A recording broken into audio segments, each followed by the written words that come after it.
I also made the case for owning Bitcoin, the quintessence of scarcity premium. It's literally the only large tradable asset in the world that has a known fixed maximum supply. By its design, the total quantity of Bitcoins cannot exceed 21 million. Bitcoin is the hardest money that has ever been invented. If you don't have my private key, you cannot spend my Bitcoin, period. And this is the power of Bitcoin. It's the first time we figured out how to create true property that you can take possession of with full custodial rights.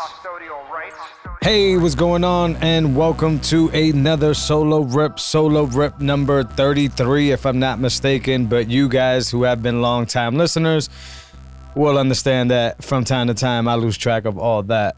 Welcome back to another episode. I appreciate y'all. I'm here at the beautiful TFTC studios in the Bitcoin Commons on 6th in Congress here in Austin. And boy, if you would have asked this humbled sat stacker maybe a few months ago if I would be sitting here in the situation that I'm in and the company that I'm around, I would have told you, you are lying to me. Although that kind of always happens when you think about it in your life, right? Like, retrospect is such a thing, right? Like, in the moment, we always feel everything is hard. In the moment, we always feel like we could do more. In the moment, we feel like things get, stepped on and fucked up. And then ultimately, at the end of the day, we end up producing, if we keep our heads down, if we continue to grind, if we're doing things for honest reasons and for the right reasons, we end up building beautiful cathedrals, and obviously not real cathedrals, but beautiful things in our lives, beautiful monuments in our lives that sometimes, if handled carefully and conducted carefully, they stay up for legacies upon legacies at a time. And I think that's extremely important for anybody to understand, that you have to keep your head down, you have to keep grinding, you have to keep doing the things you love for the reasons that they're worth doing, not for, as we discuss on this show, fiat and nonsense fiat. So we're here. We're going to talk about what potentially seems to be a big recession that's incoming. We're going to talk about HODL waves a little bit, which I'm not a pro on, but I think it's very important that we understand this. And we're going to talk about some other things like Strike, being able to broadcast over to Africa now. Bitcoin Africa happened, and a few other things, some typical charlatan money fiat grabbing situation as usual with FTX, which, damn, we can't seem to get away from FTX. I mean, it's still relatively recent. I mean, it happened last month, but stuff just continues to pour out of it like an infected wound that continues to release pus and all this fecal matter out of it because we just continue to get more and more stuff. And, as a podcaster, as somebody who's trying to protect the wealth of my listeners and educate, it's very important for me to try to keep up with everything. I don't. If you listen to the show, you would understand that I'm not here sitting around trying to knock everything on Bitcoin or comment on everything on Bitcoin, because a lot of the things in Bitcoin require time to play out, right? And as I like to think about these episodes being blocks, right, that are being mined and that are going to live forever and stay forever, I don't really want to be wrong all the time. Like, sometimes you got to be wrong and sometimes you come here and you fix it.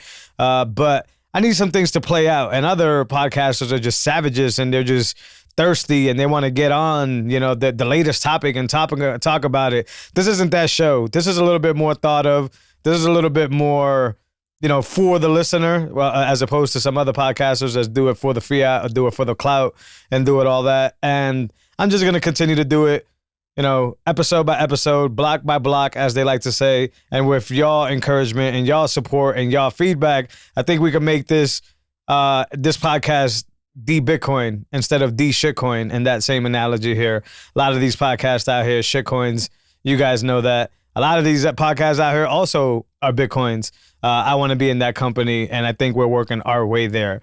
And the reason I say we is because, of course, this show is fully funded and backed by you, the listener, the people that care, the people that this news is for, the people that will get through all this hardship with their wealth intact because you're paying attention, because you want signal, and because we're delivering signal. So let's go back to the last 7 days of value that we've received here on the podcast. Gene Everett, once again, comes by every week. But this time, Gene, you didn't just say boost, boost, boost, which I do appreciate. And it is, for other listeners, if you haven't boosted yet, there is a thrilling feeling of boosting your favorite podcast or your favorite content and knowing that you're contributing to the survival of that content. But Gene said, I vote to make these solo rips an hour. I love that, Gene. As you guys know, I like to keep these solo rips concise because there's so much, podcasting news out here and there's so much other things competing for your space and your time. But if you love it, if you love these solo rips, just like Gene does, please do what Gene did and boost and vote and let me know if these things should be an hour long. And if the masses talk, if the delegates talk, then we will go ahead and make these solo rips longer so you guys can get more signal, because that means that you're with it and I'm with that. At the moment, they are meant to be about half hour. They are meant to be concise, and that's so you can consume these very fast in the morning and be able to go out about your day and have conversations about the things you either learned on Talking in Bits or the things you agree or disagree with on Talking in Bits. But I like that, Gene. Thanks for the boost. Appreciate it. Let's see if we can get more votes in here for an hour-long solo rip, and we'll make that happen.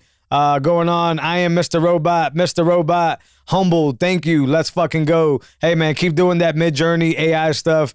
That new writing AI bot is out. I forgot what it was called. I haven't really done much research into that, but I know it's pretty much stealing all the writers' jobs in the space. So be careful what you're reading out there. It could have just been made by a robot. The images, I think, is always cooler, though, because you actually have to, craft the image with your ideas in your head, and then the AI does its thing. And you'll be surprised. You get different flavors of it. The writing, I haven't seen it yet, but I don't really think you get many flavors of it. And if I'm wrong, then I'm wrong. I'll check it out at some point. But I still think the writer, the human, should be behind the writing, as always. I don't think that should happen.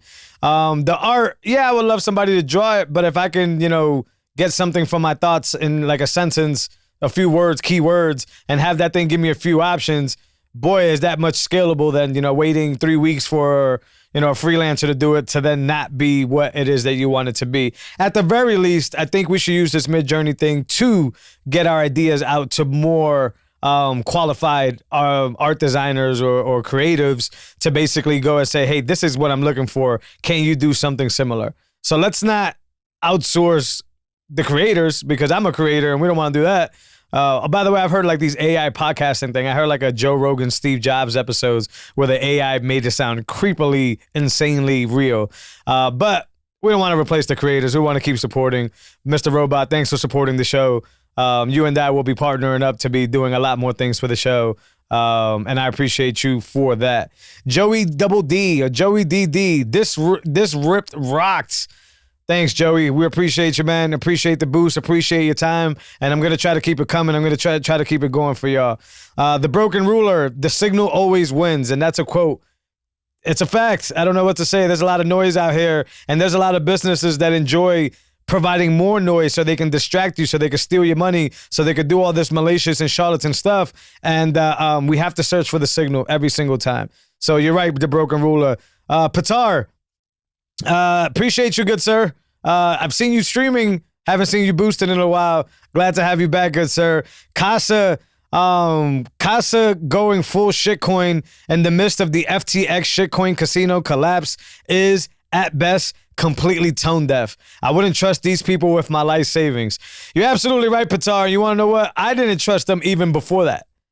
Right? And the reason I didn't even trust them even before that is because they were educating this practice on having Bitcoin private keys on a phone, on a mobile device. And that is just educating in the wrong direction. So you're right. Now it's way over the top. Now I don't really give a shit what they're doing, and I wouldn't trust them with a single sat. But, the whole private key thing and having the private keys on the mobile phone, that right there is a red flag for me. And that right there is something that I would not tolerate if I was an avid listener. If I was a subscriber of Kasa. But this is another thing that's extremely, extremely, something that I was thinking about that many should know and many don't know because many don't interact with services. So from what I know about Casa, and I say Casa, same thing. You guys know what I'm talking about. When I talk about Casa, they educate you on using their way of multi-signature, meaning their proprietary network, their private keys on the phone, their way of doing things. So then you're extremely dependent on them because it's proprietary. It only belongs to them. So you're educating yourself backwards. You're educating yourself to learn their system of things. What you're not doing, though, is educating yourself on being a better Bitcoiner, on being a sovereign Bitcoiner, on understanding multi-sig at a Bitcoin level. And if you go to Unchained Capital, and I promise you guys, this is not a shill just because I'm here. This is a shill because I believe in the work that we do here at Unchained Capital. But we're educating people on how to be smarter Bitcoiners and more sovereign and how to understand multi-signature. So even if you choose to do business with us or not do business with us, or you start with us and you go somewhere else, you're going to walk away with a firm understanding of what multi-signature is, so then you can go and protect your wealth elsewhere. And you are not dependent on the Unchained platform for anything unless you're dependent on that third collaborative custody key. Everything else, you're dependent on yourself. You can go recover your Unchained vault in Sparrow, use your 2 keys and spend and do what you got to do without Unchained even existing. So I'm not going to go into too deep into that unless you guys want to. Boost me in the show. Let me know if you want me to go deeper into how that works and how multi-signature is a better security model. But just with Patar's quote here, Boost here, yeah, they're kind of teaching you how to do their thing, not teaching you how to do the Bitcoin thing. And they are tone deaf. I think, Patar, that they needed the funding. These capital markets, is no surprise, they've crushed a lot of the businesses. Unchained Capital itself, just to be transparent here, had to lay off 15% of its workforce. So this is a crushing market, but some people handle pressure better than others, and acquiring a shitcoin or acquiring tools to support a shitcoin is not a good idea. Okay, moving on. MGB256, censorship resistant media. Keep it up. Absolutely. I want to say what I want. I want to say do what I want, and I want to educate y'all to do the same exact thing. And I've told you this before. If y'all guys are interested in doing a podcast, starting a podcast, information about a podcast, or how you can be sovereign in that nature, please reach out to me, because it is something that I am passionate in, and it is something that I want to continue pushing forward. The new standard of podcasting is censorship resistant media, which allows us to have free speech. Gene, again, at the bottom there, Boost. This is just a regular boost. I appreciate that. This is just to the show. That wasn't to a specific episode. Appreciate you, Gene. Let's run through the supporters. And in case you guys didn't know, you can stream while you're listening to the show, which makes you count as a supporter. And then you can also boost on top of that. So some of these names are repeats, but it just means that they streamed while they listened, which I appreciate. And then they also boosted. Gene, Patar, Joey DD, I Am Mr. Robot, Rage as Fuck, Dirty Jersey Horde, The Broken Ruler, Idea Slut, MGB256, Fiat is bad, or Fiat bad. I appreciate y'all for the time, for the sats, and for all of y'all on the other platforms, Anchor, Apple, all those stuff, because I know those numbers are big and they're doing well. I see those numbers. If you're listening on these platforms, I do appreciate you, but give value for value a shot. Find a way to donate. You can head over to talkinginbits.com, and there's a donate button there as well where you can send Lightning. But value for value is the way to do that. If you're not there, but you still dig the show, please think about contributing over at talkinginbits.com/donate. All that stuff is appreciative. Now let's go into the topics here, y'all. Recession like no other. So there's a Bitcoin magazine posted in. BlackRock says, get ready for a recession unlike any other. What worked in the past won't work now. Oh, are you trying to tell me that this unsustainable way of running finance is unsustainable? Yeah, no shit. Every Bitcoin in their mother's mother knew what was going on. Every Bitcoin in their mother's mother knows that this is going on. And this is why we Bitcoin. Well, one of the reasons why we Bitcoin is to protect ourselves from this happening. Look, guys, they're going to continue to spend money. They're going to continue to like inflate it, to everything, debase it, to make your life living fucking hell. And all the metrics, all the signals, all the people that are worth listening to, Lynn Aldens of the world. I got a buddy here, shout out to Nick, who is really good at numbers, and he showed me a basic chart that leads to numbers, and I'm not a financial guy, but it made perfect sense, that showed what was happening when the previous recessions were about to start, and shows that we're literally heading in that direction times 10. Right? And this is not a scare tactic, y'all. This is a way for you to start setting up for what's to come. Don't be caught with your pants down. That's a bad situation to be caught in. And Bitcoin is the way that we protect ourselves from that. Is Bitcoin answering all the questions for how do you pay your day-to-day bills? Maybe not, right? So you continue to pump the fiat. You continue to at least have enough fiat around that where you're not living a miserable life. You still want to go out on dates with your spouse. You still want to be able to buy the things you want to buy. You still want to be able to do certain things. What I'm telling you is stop being long on fiat, right? Stop thinking that 6 months expenses that you're building up there is basically, going to be protected because if you hold it, you have some type of security there. You don't have a security there. They're going to debase it. They're going to kill it from you. And one day you're going to walk into your favorite place to exchange, and they're either going to tell you, we don't want that shit, or they're going to tell you, we want more of that shit in order for you to do the things that it is you want to do. So this is not financial advice, but it's Bitcoin advice, right? I don't even know if that's a thing, but it is a thing. Just if you have that 6 months expense, think about this. If you're comfortable with your security and you're comfortable with multi-signature and you're comfortable with, your seed phrase and all that good stuff, think about holding the 6 month expense in Bitcoin in your cold storage. Best case scenario, you figure out how to make more fiat and that goes in there forever or for a very long time. Worst case scenario, we're probably sitting near the floor.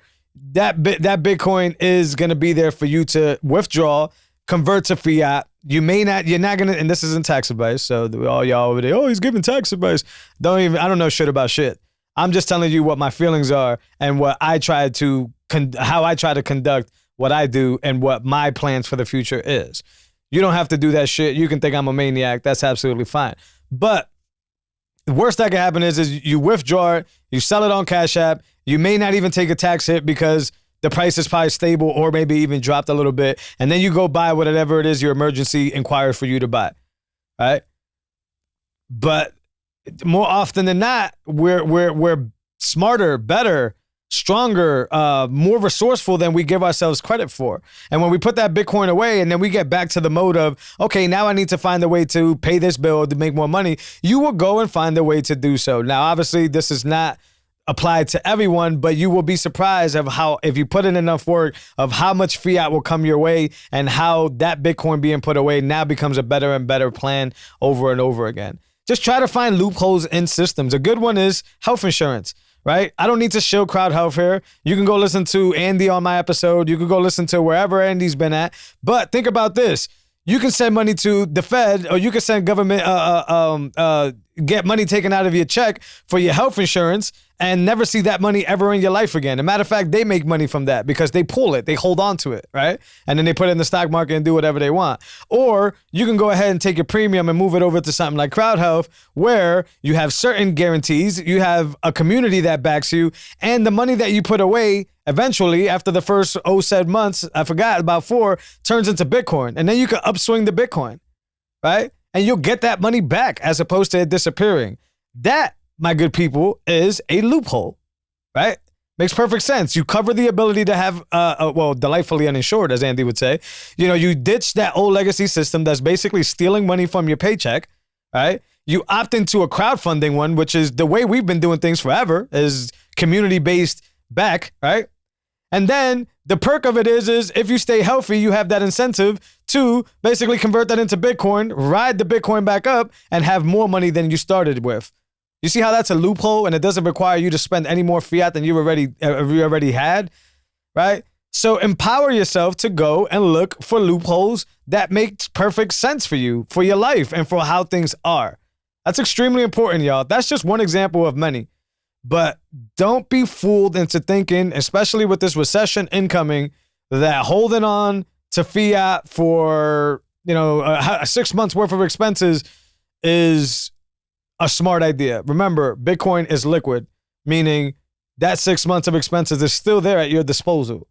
Maybe with a little up, maybe with a little down, but it's still there at your disposal. So think about that. That's not advice. That's just trying to help y'all navigate this up and coming recession. And then the next topic is HODL waves. So you guys are familiar with HODL waves, a term made popular by Joe Kelly here at Unchained Capital. In the Drew episode, go check out the Drew episode if you haven't already. Drew talks a little bit about the origins of that. But HODL waves is basically a visual graphic that shows you that you can't lose if you hold after a certain amount of time.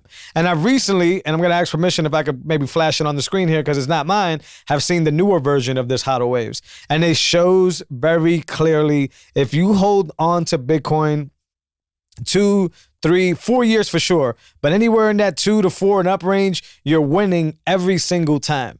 So don't worry if your Bitcoin is down from last month. Worry about the long vision. Worry about what it is that Bitcoin can do. And that's much, much, much more important. But something that you guys need to think about, something that you guys need to, keep an eye out for is the HODL waves and the idea that historically it is factual, according to data, that you holding on to your Bitcoin long-term is a winning acquisition, as opposed to what's also data factual, you holding on to your fiat is a winning proposition, because it is not. And if you're telling me holding fiat in the stock market for 40 years and getting 6% is winning, well, I got a lot of things that I could show to you that could make me some more Bitcoin. Let's just leave it at that. So let's keep going on here. Some people don't seem to learn. It looks like Binance.us now has 7% APY on something they're calling stake fetch.ai. Do I know what this is? No. Do I give a fuck what this is? No. But it seems that FTX just recently happened and nobody seems to give a damn that you could be rug pulled. Everybody continues to have this type of amnesia to what's happening, and Bitcoiners continue to parade and say, hello, are y'all listening? Y'all not listening. We told you, right? And we'll continue to do that because that's who we are. But it's a damn shame that that's even a thing, that somebody like Binance can come out and basically say, hey, you seen all those people that got wrecked for staking? Why don't you come stake with us and trust us, because you won't get wrecked. And that's just stupid, in my opinion. I'm not even going to spend another second on this or another minute on this. I just think do people need to get smacked in the face with the baseball bat before they realize that that's a freaking baseball bat and it hurts. You know what I'm saying? Like, do you need the broken nose from the baseball bat in order for you to understand that if it hits you in the face, it's going to be a bad idea? I guess some people do. So if you're listening to the show and you staked in on whatever the hell that shit is, please stop listening to the show, or listen harder to the show. Listen more. That's all I can really say on that. Bullish on Bitcoin, Africa, and South America. Specifically Bitcoin Africa. So that event happened. Jack Dorsey was out there. Alex Gladstein was out there. Bitcoiners are out there. Bitcoiners are traveling the world. The usuals, I guess. But very bullish on that, because Africa is one of those big dominoes, those big pillars that needs to fall, not only for the amount of sheer land that's over there, so population, but because of their shady governments and because of what they're doing to their people, and because Bitcoin can not only prove what we've all been saying, which is Bitcoin is freedom money, but with that amount of population being involved and being free leads to innovation that the whole world can benefit from when it comes to Bitcoin, and when it comes to Lightning, and when it comes to the things that we need Bitcoin to do. So South America didn't have a conference there, but I'm bullish on that. Natural resources like, waterfalls and things like that can help the mining infrastructure and help secure the network. But this virus sounds bad, but this contagion that Bitcoin is, that continues to spread around the world. And although we may not hear it as much here in the US because we're worried about regulators and we're worried about all this other nonsense, there is a lot of signal out there. And one of those big dominoes is going to fucking fall. And if it's Africa, it's going to be big. So bullish on conferences happening over there, bullish on innovation happening over there, and bullish on freedom money for people that need it the most happening over there. And just to piggyback off of that, Strike now sends to Africa. So the thing that you can do here in the US, which is send fiat, use Bitcoin railways, and receiving fiat, you can now do that in Nigeria, Ghana, and Kenya. The receiver doesn't need a Bitcoin wallet, a particular account, or even a smartphone. And then they go on to say, and this is Strike's account, global payments reimagined, 150,000%. This is changing the game that people conduct changing the game in which people transact currency. And I think it's superior, and I think it's next level shit. I think it's very important for us to understand that the problems that we think we have here are very small compared to the problems around the world. And all you really need is an example from somebody who has family out of the United States to understand that being able to transact value, which is important for families, right? Especially if you come to a country like the US, you become successful, and now you want to share that wealth with people back home. That's extremely, extremely important to be able to do that with no friction and innovatively do so. And that's just not happening until these news events and recent stuff. So shout out to Strike. I know the people in Europe are still screaming one Europe. And I guess I agree with them, but I'm just glad that Strike continues to do this. I still think Strike is KYC'd up, which is, a lot of maxis out there going to tell me don't use it. But there is a useful need for being able to grab my currency, send it over a Lightning network or a Bitcoin network, meaning minimal to low fees, if any at all, and having that person receive it in the currency that they want, and then they can do whatever they want. I do think there's a lot of value in that, even if it doesn't mean that you're trading Bitcoin, but it does mean that we're leveraging Bitcoin and its properties and its network to do things that the Visas of the world will charge us 2.5% to do. That's very, very, very important there. So shout out to Strike on that whole integration there. Keeping it pushing, y'all. Keeping it pushing. This thing, before we leave the FTX thing, and this is going to go into the influencer subject, but FTX paid Kevin O'Leary, I think it was like $15 million. Let me open this up. Yeah, $15 million to be a brand ambassador. Listen, if you guys are still taking advice from guys that call themselves rich and guys that are privileged, like Kevin O'Leary is, and because he's an entrepreneur, we all kind of got to be like that, and all this other nonsense and blah, blah, blah. You're wrong. You're wrong. That guy is a charlatan. There's a reason that guy got to where he's at. There's a reason guys like him get to where they're at. This dude prides himself in like doing interviews in his pajamas and showing people that stuff. Like, dude, just like you're fake in that interview, meaning you're not actually wearing a suit, you're in your fucking pajamas sitting in your fucking condo. It's the same exact way that you lie to people in their face so that you could collect their funds, acquire their businesses, and do anything else that you want to do.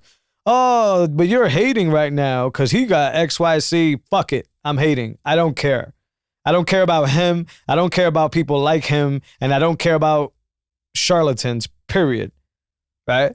And if you got gassed up on Shark Tank and you think that that's the way to go, well, newsflash, he's stealing from you some way, some form. I don't pay attention to this nonsense, but I did want to bring it up because there's a growing trend of people basically saying that influencers are either in or they're not in.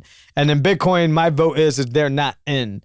I'm not influenced by anybody to Bitcoin. The only thing I'm influenced by is the conviction, right? I'm influenced by what I learned about Bitcoin. So I need educators. I don't need influencers, right? And it's very obvious that there's a lot of people here that are genuinely teaching about Bitcoin and other people that are genuinely teaching fiat tactics covered in Bitcoin or shielded in Bitcoin. So be careful. Sometimes it takes for me or somebody to get burned to figure out the difference between the two, but just realize that it is happening. There are charlatans out here that are using Bitcoin as a shield and they're wrapping their fiat tactics around that. So you got to be careful. But the real signal, right? Like the stuff that comes out that teaches us the Dergigis of the world, the TFTCs, the RHRs, the Citadel Dispatches, the Talking of Bits, the Thriller Bitcoin. These things are legit educational resources and tools to build your conviction. And when you build your conviction, then there's no need whatsoever for an influencer. When you think about influencers, you get Pomps, you get Jason Williams, you get those fucking dudes. You get, you get played, man. You get rug pulled. So there is no need for influencers, but please, give me more educators. Please give me more signal. And please keep sharing that stuff because it gets to me. Conversely, if I share it, it gets to you. And then we can gain our conviction. And our conviction, like Pac-Man, just eats up influencers because we don't need them to make decisions. We make the decisions because we understand what it is that we're doing. And we are the power in that situation, in that setup.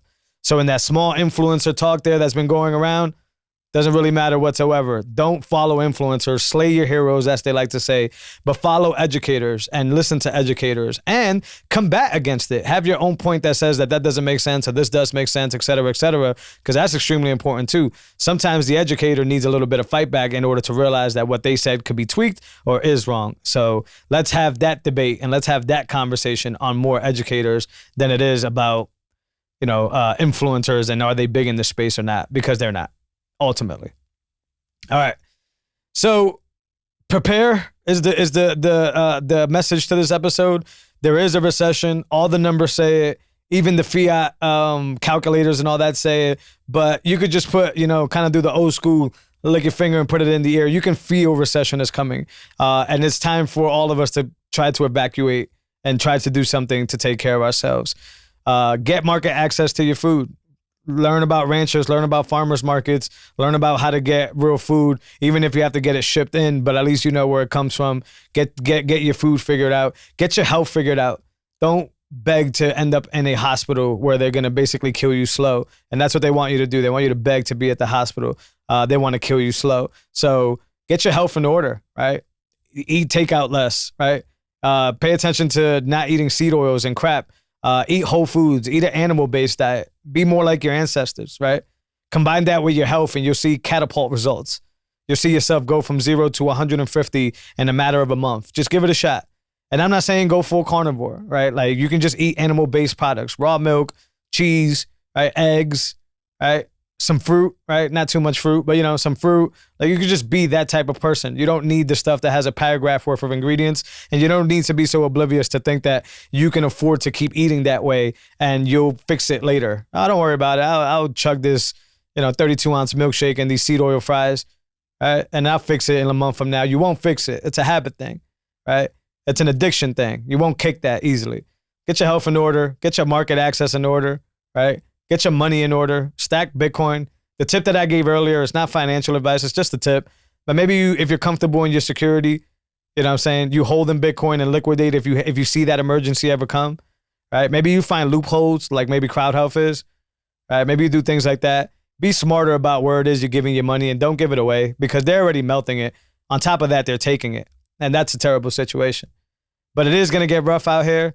I plan to be here for y'all. I plan to be, whether it is a DM or a message or just providing this value in these episodes to keep y'all informed. If you're not comfortable with multi-signature in your security, that's okay. Reach out to me in a DM. Reach out to the people that are willing to educate. I got nothing to sell you but information, and it's not even selling. It's just sharing it, right? So reach out. We'll get through this together. This is not a scare tactic. This is just a pre-warning. All signs point to it happening, and there's no way that they're going to turn this thing around, and there's no way that they can fix the mess that they've already created. But we can fix our lives, and we have the power to do that. And Bitcoin gives us a big piece of that, right? Which is the wealth part of it, which is the energy storage of that. So be smart, be diligent, stay humble, stack sats, as Odell likes to tell us all the time, and I'll catch y'all in next week's Solo Rip. If you guys know where we're at, Value for Value is how we support this show and we fund this show. Give us a boost. Let us know if you want to turn these into an hour. And show us some love. Fountain and Breeze are the easiest, but there's so many different podcasting apps out there. I know I keep saying those two. I use Fountain from day to day, but once again, that's because it's easy. It's not because it's the best. Decentralize all value for value, and we'll get somewhere, and you can reach out and whatever it is you like. We are on Bitcoin TV, we are on YouTube TV, and all those other places. But if you're listening on those places, consider moving over to Bitcoin Standard of Media. It helps us all in the long run, and it helps this show continue for y'all. Appreciate y'all as always. I'll see you next week. Later.